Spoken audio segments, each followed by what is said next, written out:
All right, so we are halfway-ish through baseball season already. Yeah, that's right. We got a baseball team. You are Locked On Cougs, your daily podcast on the Houston Cougars, part of the Locked On Podcast Network, your team every day.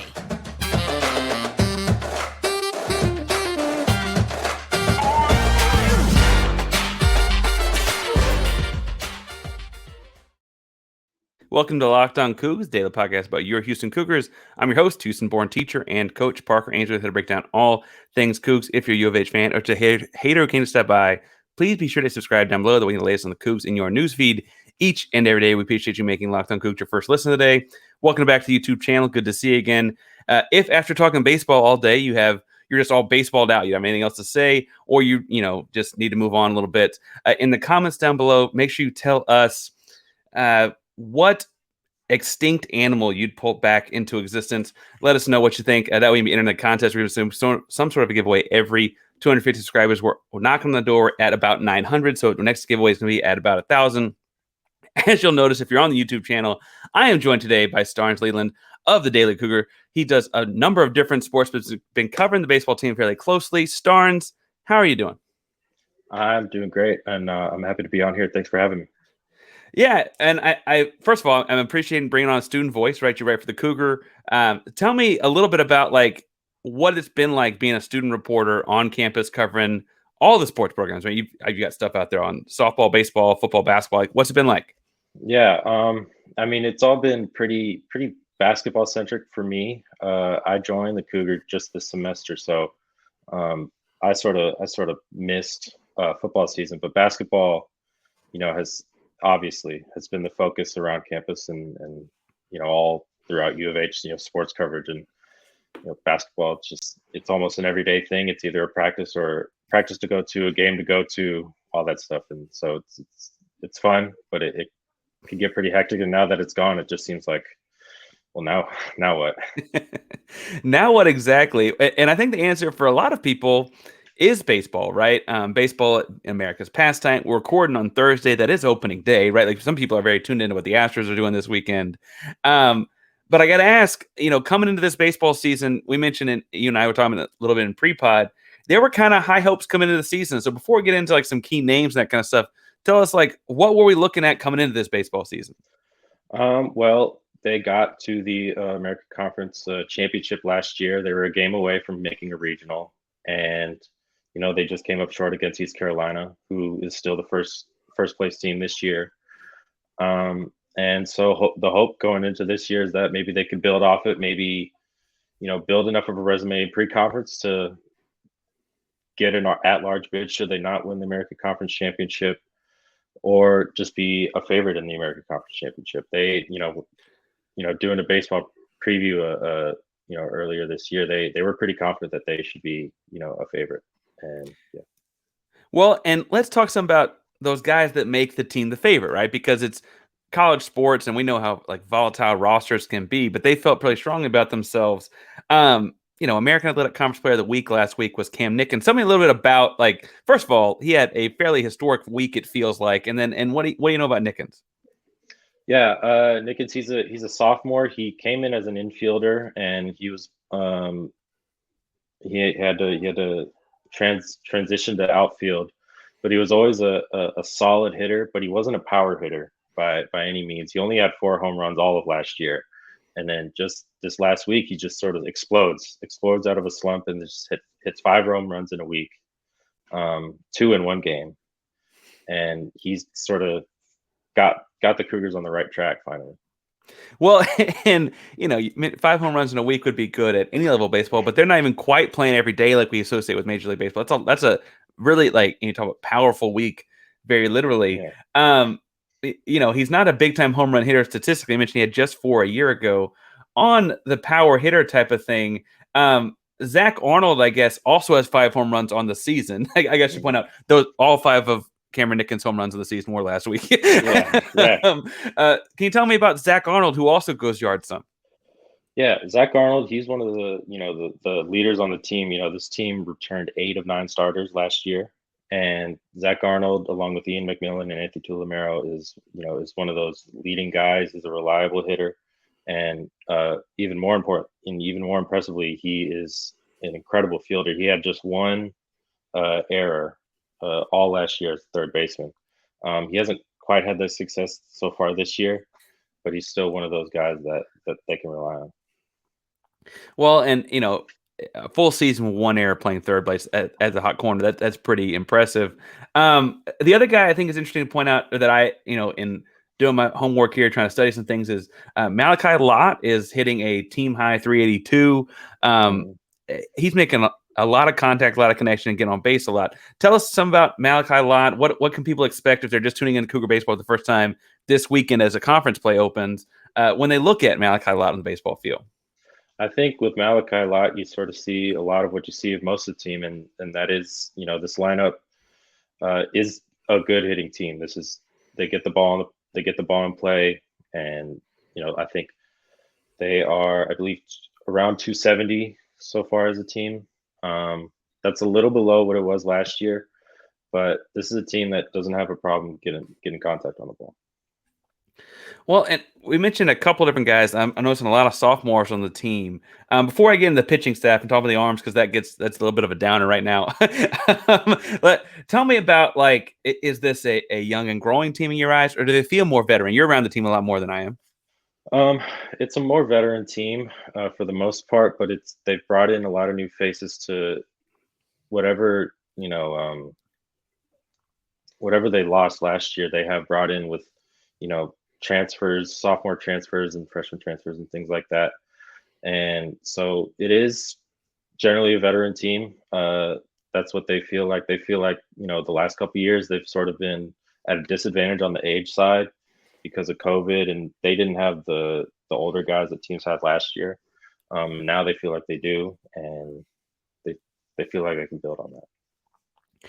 Well, and, I think that we're going to get to how they've done so far and stuff like that in the second segment. But with the bats we're talking about, someone listening that hadn't watched them at all might be like, oh, well, they're doing really well. And they're hovering at just under, at the time we're recording this, just under 500. And I don't mean to put all of that on the bullpen and on the arms, but the arms have had a rough go of it this year. I mean, they've got two guys down for the season. What can you tell us about the guys throwing the ball? Well, it's very much a new look pitching staff. They relied a lot last year on Ben Sears, who's now was drafted by KC, and he's in the minors right now. But they relied a lot on him. He left, and they had to sort of come up with this new bullpen, and they tried to fill it with depth. And like coming into the season, Todd Whitting told me that they had. He was confident they had six guys in the bullpen, and normally they have two or three. But ultimately, it's a lot of transfers from smaller schools and things like that. And so far, it just hasn't worked out quite yet. And and I think that just kind of is what happens when you sort of have a patchwork pitching staff, especially when you lose a guy like Ben Sears. Well, and I look at Paul Schmidt, right? Paul Schmitz has thrown the second most innings on the team, and he's got a 3.80 ERA, right? If that's your third or fourth guy, that's not terrible, right? Yeah. You can work with that. That's the best comparative of those two statistics on the roster, right? And I think that there's no lead dog. Do you see anyone in watching them play this year that can maybe take that step forward and maybe help them through American Athletic Conference play and kind of take the reins?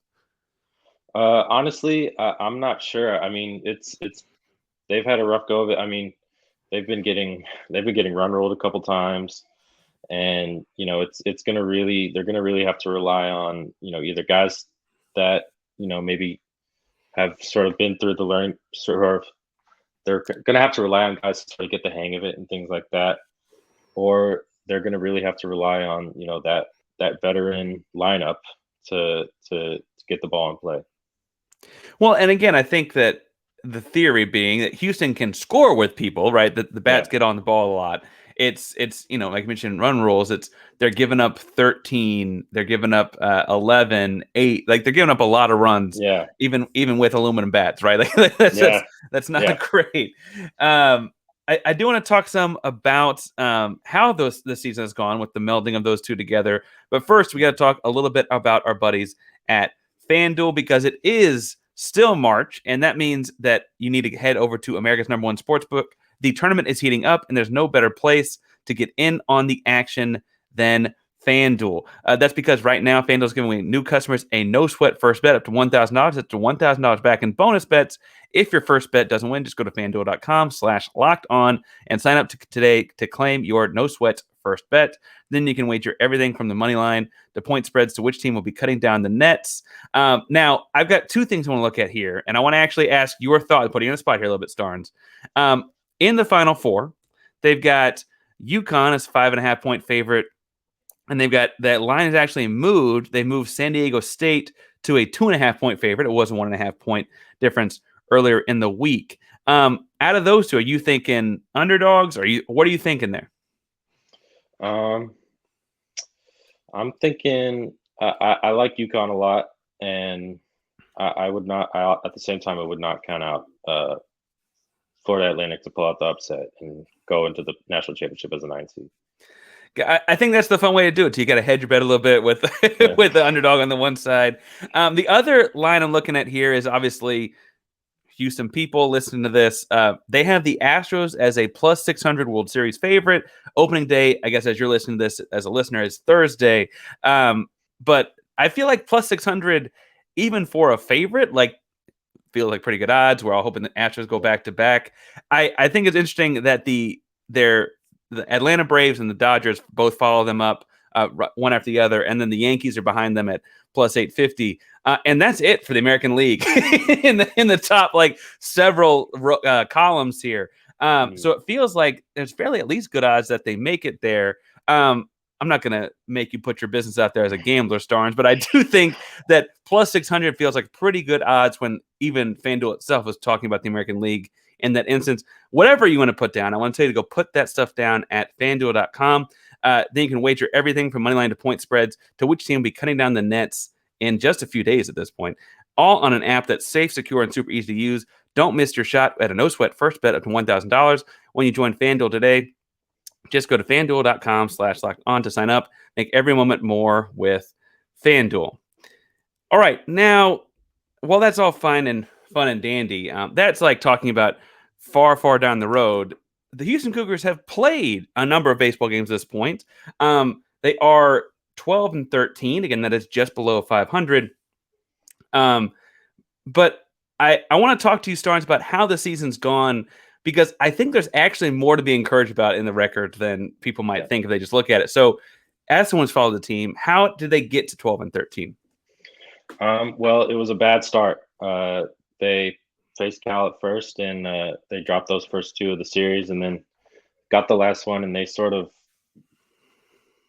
got pummeled sort of along the way, and picked up some wins here and there, but they got they were getting beat by teams like Oklahoma, Texas A&M, Rio Grande Valley, and so it didn't look to be a good start. But finally, in the last couple of weeks, they traveled to Minnesota, and it seems like the flip switched. Minnesota, by all means, is not a very good team, but they swept them, and they went on and won 5 in a row, then 7 of 8. They just lost to Sam Houston. They will be playing them 2 more times this season.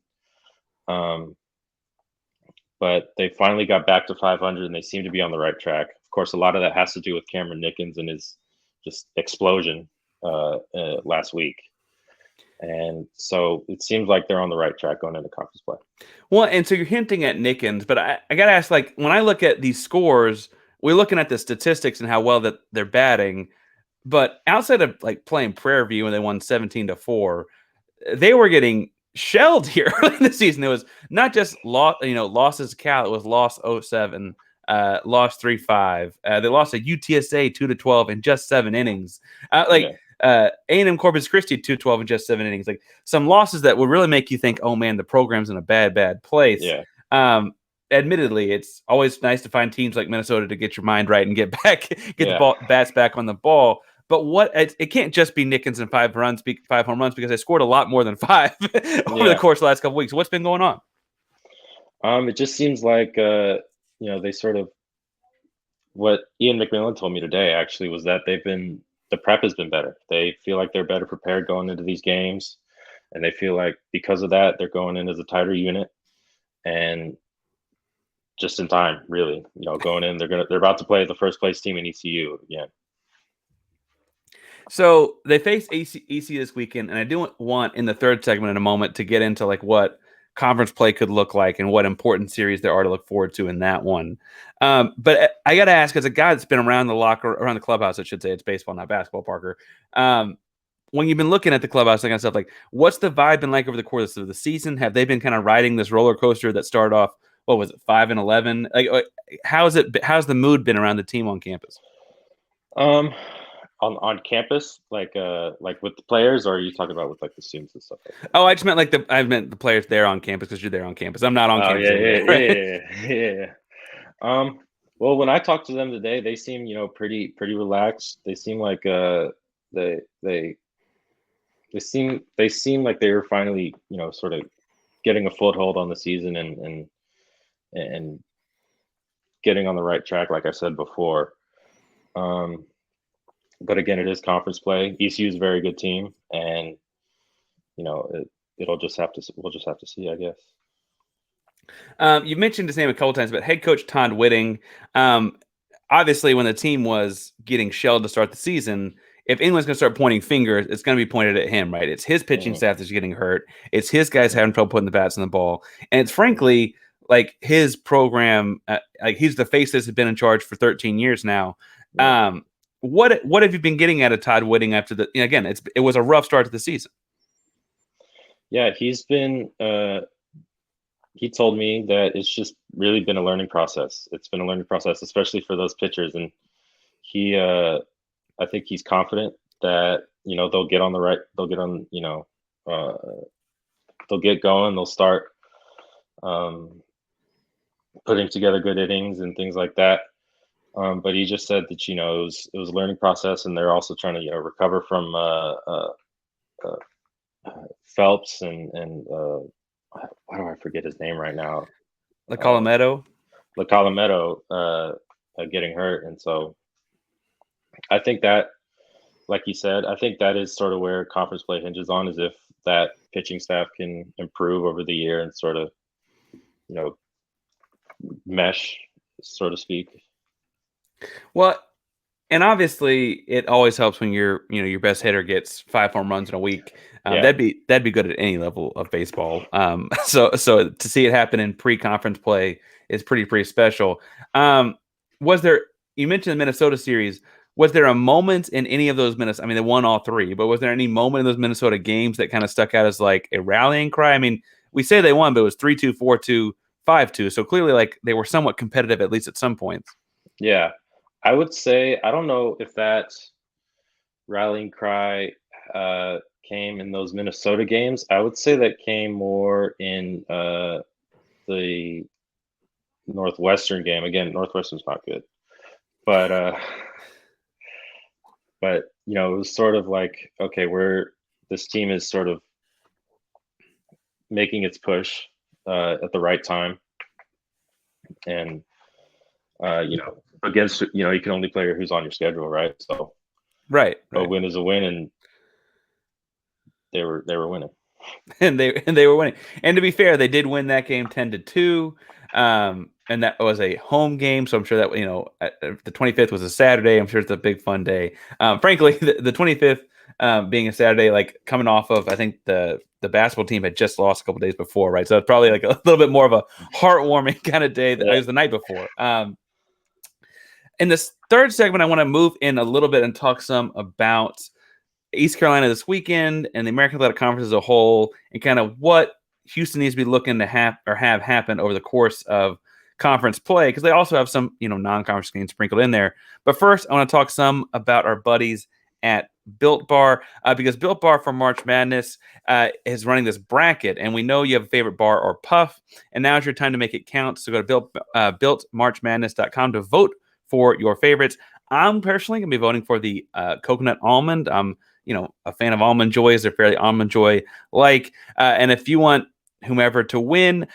Make sure to be voting for that bar too. Support your team, support your favorite bar or puff. And when you vote for your favorite bar or puff, to be entered into a drawing where 50 lucky Locked On listeners can win a free box of Built. Not only that, but one Locked On fan will win a 12-month subscription to Built and have Built's best bars or puffs delivered monthly straight to their door. You got to try Built Bar. Built Bar is the best protein bar ever.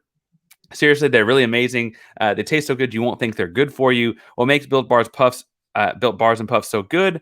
Well, for starters, they're covered in real chocolate while also being high protein and low sugar. That's right, real chocolate, high protein, low sugar. Run to builtmarchmadness.com right now to vote for your favorite bar or puff and pick up a box while you're there. You can vote every day in March. And you are literally, if you're listening to this on Friday and the last day of March, so make sure you go vote, hop in and support your pick. All right. So Starns, I'm not going to put you on the spot and ask your favorite Built Bar because I know it's hard to pick. In looking at American Athletic Conference play, East Carolina this weekend, opening conference play. That's the best team in the conference. There's not a whole lot of warm up. We do have them at home, right? I guess that is a perk, playing your own ballpark. I guess, can I start with East Carolina before I get to the conference as a whole? Like, what do you see happening this weekend? It's going to be tough, and if they're able to pull, 2 out of 3, and maybe even one, and then maybe make it competitive the other 2, then I would say that's a success. And I think depending on how this series goes, it's sort of a harbinger of how the rest of conference play goes and how they would theoretically fare in the conference championship. Because as again, like I said, they were hoping to build on last year and getting to the conference championship and hope to build a good resume before conference play. But, after that 5-11 start, quite frankly, it just hasn't really panned out that way. So they're going to need to, play well in conference play and then likely beat ECU in that conference championship. Well, and East Carolina, I mean, they are not around 500. They're sitting at 19-6 right now. Their D1 talent they've played against is a little bit like high-level D1 talent, a little bit different. Like they've got Alliance of the World, Liberties of the World, William and Mary, like a few different schools. They're not playing Oklahoma and A&M, right? Like it's not quite the same thing. They did beat Carolina in a pair of games early in the season in late February, and that's kind of the most recognizable name. I think of George Washington as having a fairly decent baseball program, but that probably more shows my age. They did beat them as well, I should say. Outside of East Carolina, because if we want to say that is actually a more comparable game than the schedule, than the results might look like, or the standings might look like currently. Do you have any idea who else are we looking at as being competitive in the AAC as far as like pushing Houston to, like, because we know we want Houston to match up with ECU in the final, but like anyone else that's going to potentially get in the way and muddy the waters there? Well, last year it was UCF who they met prior to ECU, and again, UCF is 16-9 this year. But really, if you look at the RPI, U of H is below every AAC team, and that's even including Tulane, who's 6-19. Thanks. And so, really, I think they are going to have to prove themselves somewhat against a team like a Tulane or a Cincinnati or a South Florida, and take care of those teams that maybe they should beat. And if they can't, then it's going to be tough. If they can, then you're gonna have to be ready to step up and go up against the UCFs and the East Carolinas, like we said. Well, and we have the East Carolina series to open conference play, but it is at home. UCF is on the road. You mentioned Tulane, as lowly as they may be compared to the rest of the country. Houston does have to go to Tulane at the beginning of May, and I think that some of this is set up to be kind of difficult and challenging. What realistic outcomes? Because again, it sounds like you probably have to win the conference to get to work through the regionals, things like that. What outcomes do you realistically see happening in the AAC this season? I would say, obviously, ECU is the favorite. They won it last year. Then they've kind of sort of own the conference the last couple of years. But again, it'll just have to come down to, at least on the U of H standpoint, if they can just make another run and this time finish the job and get to a super regional. They haven't been there since 2018 for the first time in 5 years.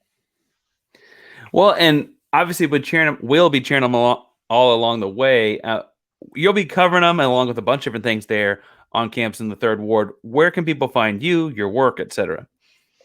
Well, you can find me on Twitter at Starns Leland. I'm assistant sports editor at the Cougar, at the Daily Cougar, and so you can find my work there. On recently, I've been doing a lot of tennis. Also on GoCougs.com, I covered the basketball team this past year, and I think we're going to have some stuff in the works, sort of to close out the season. And so that's where you can find me. Twitter at Starns Leland. Luckily, my name is unique enough to where I can just have it down. But yeah. Great. And we'll link the stuff on the Cougar and Go Cougs in the description. People go find that, because again, that is where we're covering it there. Baseball coverage can be hard to find, Starns. This is a fun thing to do. I'm sure we'll find ways to check in throughout the season on baseball, softball, tennis, whatever's going on campus. Thank you for coming on today. Thank you all for listening as well. We appreciate you making Locked On Cougs your first listen today. As March Madness is wrapping up, we're going to ask that you make your second listen Locked On College Basketball, daily college basketball show. It's national coverage looking at the Final Four.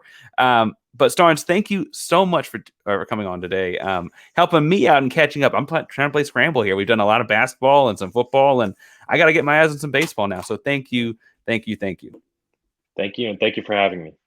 For sure.